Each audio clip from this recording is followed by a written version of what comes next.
Good morning, dear students. We are going to read our chapter number 5, which is quality. Quality here is a list of some word meanings. जो आज हम reading करेंगे उसमें ये words आएंगे. So first we are discussing these words. So first is बेटे essence. Essence means the very soul.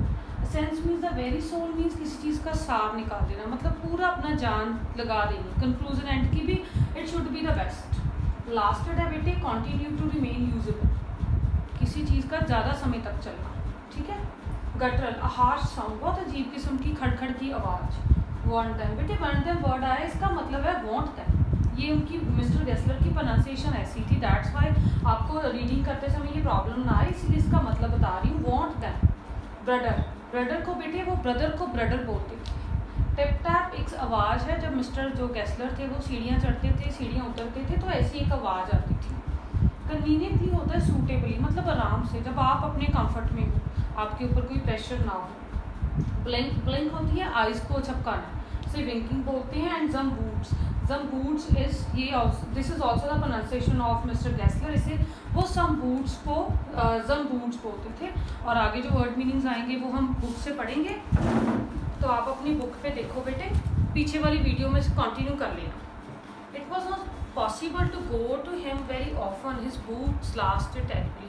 बेटे mister Gessler के पास जाने की ज़्यादा ज़रूरत नहीं पड़ती थी, बिकॉज वो थे जो उनके शूज़ थे, उनकी क्वालिटी बहुत अच्छी थी, दैट्स वाई वो ज़्यादा समय चलते थे. अभी हमने लास्टेड पढ़ा था ना. Having something beyond the temporary, some sense of the boots test. बेटे टेम्परेरी काम वहाँ पे कुछ भी नहीं था कि हाँ चलो ठीक है शूज़ बन गए टूट के. वो अपना पूरा असेंस, अपना पूरा साथ था, जो भी उनकी क्वालिटी थी सभी सारी की सारी को बूटों में स्टिच कर देते थे, शूज़ में स्टिच कर देते थे. दैट्स वाई हम उनकी बार बार उनकी क्वालिटी की बात कर रहे हैं. One went in not as in to most shop. जैसे बेटे कोई भी हम नॉर्मल दुकानों में जाते हैं कुछ लेने के लिए, मिस्टर गेस्लर की दुकान ऐसी नहीं थी. But restfully one enters a church and sitting in the single wooden chair. जैसे कोई चर्च में एंटर होता है वैसे मिस्टर गेस्लर की दुकान में कोई भी जाता था.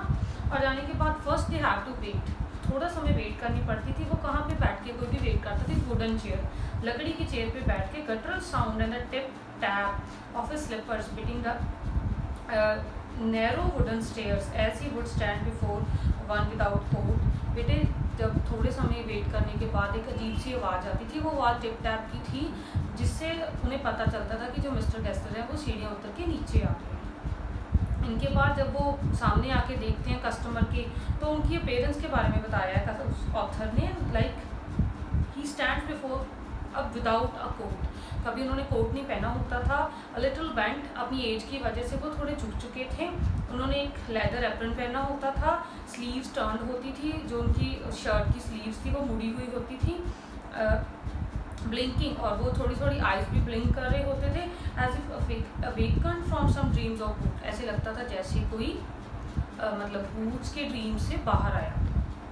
And I would say how do you do mister Gessler. और उनके पास जाने जब वो मिलते हैं दोनों, तो ऑथर उनसे पूछता है कि आप कैसे हो mister Gessler. Could you make me a pair of Russian leather boots. क्या आप मेरे लिए रशियन लेदर के बूट्स का एक पेयर बना सकते हो.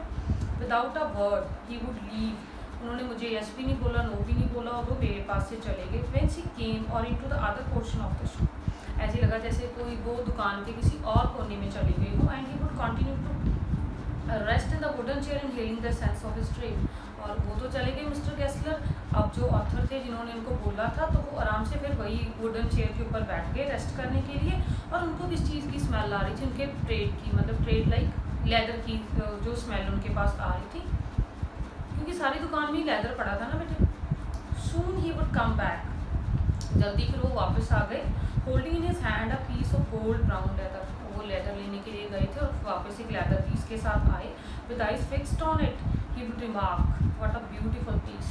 और उनकी आंखें थी जो वो उस लेदर से हट नहीं रही थी, और लेदर को देखने के बाद उन्होंने बोला what a beautiful piece. When I too had admired it he would speak again. When do you want them. And I would answer as soon as you conveniently can. Want them आया ना, मैंने बताया था आपको. Want them conveniently भी आया, easily. ठीक है. तो जब मैं उसकी प्रेज कर ही रहा था अभी लेदर की, तो मिस्टर गेस्लर ने फिर से दोबारा वो बोले, और उन्होंने मुझे क्या पूछा कि आपको ये कब चाहिए. मतलब जिस शूज़ का आपने ऑर्डर दिया वो आपको कब चाहिए, और मेरा आंसर क्या था कि जब आप आराम से बना सको, जितना जल्दी आप आराम से बना लो, मेरे को कोई जल्दी नहीं है। एंड ही वुड से, यहाँ पे ही है जो मिस्टर गेस्लर हैं, तो उन्होंने क्या बोला, टुमारो फोर्टनाइट, इसका मतलब है बेटे कि आने वाले 15 दिनों में। एंड और if you were is Elder brother I will ask my brother, तो उन्होंने पूछा, मिस्टर गेस्लर का एक भाई भी था बेटे जो उनके साथ दुकान में काम करता था, तो मिस्टर गेस्लर का आंसर था कि आपने मुझसे पूछा है तो मैंने आंसर दे दिया कि नेक्स्ट 15 डेज़ में आप है जो वो शूज़ ले जाना। उन्होंने बोला कि अगर मेरी जगह पे आज मेरा भाई होता तो वो क्या कहता आपको कि मैं अपने भाई से पूछ के बताऊँगा।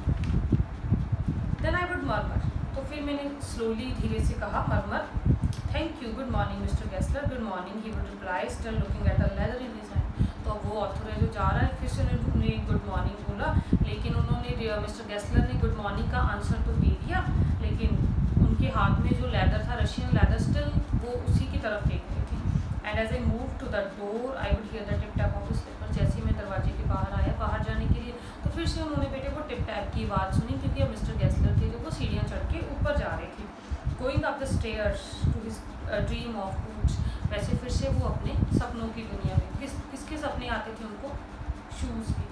I cannot forget that day on which I had occasion to say to Mr. Gessler that last pair of boots great, you know। तो अब ऑथर बता रहा है कि एक दिन की बात बता रहा है कि वो दिन मैं कभी नहीं भूल सकता जिस दिन मुझे ये मौका मिला था उन्हें कहने का कि जो आपने पिछली बार मुझे पेयर ऑफ शूज़ बना के दिया था वो थोड़ी आवाज़ कर रहा है, क्रीक कर रहा है, चूं चूं की आवाज़ कर रहा है।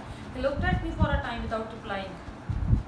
मिस्टर गेस्लर हैरान हो गए थे और कॉन्टीन्यूसली वो बिना कुछ बोले ऑथर के फेस की तरफ देख रहे थे, as if expecting me to withdraw और qualify the statement. Then said it shouldn't give creak. ये भी उनकी गलत प्रोनाउंसिएशन ही है। उन्होंने बोला कि वो मेरी तरफ क्यों देख रहे थे कि शायद मैंने जो बोला है अपने वर्ड्स को वापस ले लूँ, इस उम्मीद में वो मेरी तरफ देख रहे थे कि मैं ऐसा ना कहूँ कि मेरा लास्ट पेयर जो वो ख़राब है। I shouldn't give creek. उन्होंने बोला कि वो कभी भी चूं चूं नहीं कर सकते, जो जूते मैंने बनाए हैं। At the time of Fred, लेकिन फिर भी मैंने डरते डरते उनको बोला कि नहीं, वो शूज़ है जो वो आवाज़ करते हैं। You got them wet before they found themselves. बेटे गॉड मतलब गॉड GOT, BEM डेम मतलब डेम जूते, वेट मतलब वेट गीला, before they found themselves, DEM नहीं THEN themselves, I don't think so. तो उन्होंने पूछा कि पहनने से पहले क्या आपने उनको गीला किया था, तो आंसर मतलब उनका आंसर था आई डोंट थिंक सो, मेरे को नहीं याद कि मैंने किया है या नहीं किया। And at that he load his eyes if hunting of memories of those boots that I felt I had mentioned the grave thing, send them back, he said I will look at them. तो मेरे को फिर से मतलब author बोल रहा है कि मेरे को फिर से फील हुआ कि मैंने क्यों ये बात की उनसे, क्योंकि मेरे को लगता, ऑथर बोल रहा है कि मेरे को लगता था कि ये बात सुनने के बाद मिस्टर गेस्लर थोड़े अपसेट हो गए थे। तो फिर भी मिस्टर गेस्लर ने बोला, जेंड है ना, Z से स्टार्ट हो रहा है, तो it is send, S, send them THEN them. उन्होंने बोला वापस भेज दो मेरे जूते और मैं उन्हें देख लूँगा। some boots, he continues slowly, are bad from birth, if I can do loading with them I take them off। Mister Gessler का आंसर था कि भी कोई बात नहीं, एक बार मैं उन्हें देख लूँगा, आप मेरे पास भेज देना, इनकेस वो ख़राब हुए या फिर मुझसे वो ठीक नहीं हुए तो मैं उन्हें अपने आप के बिल से निकाल दूँगा। थैंक यू बेटा।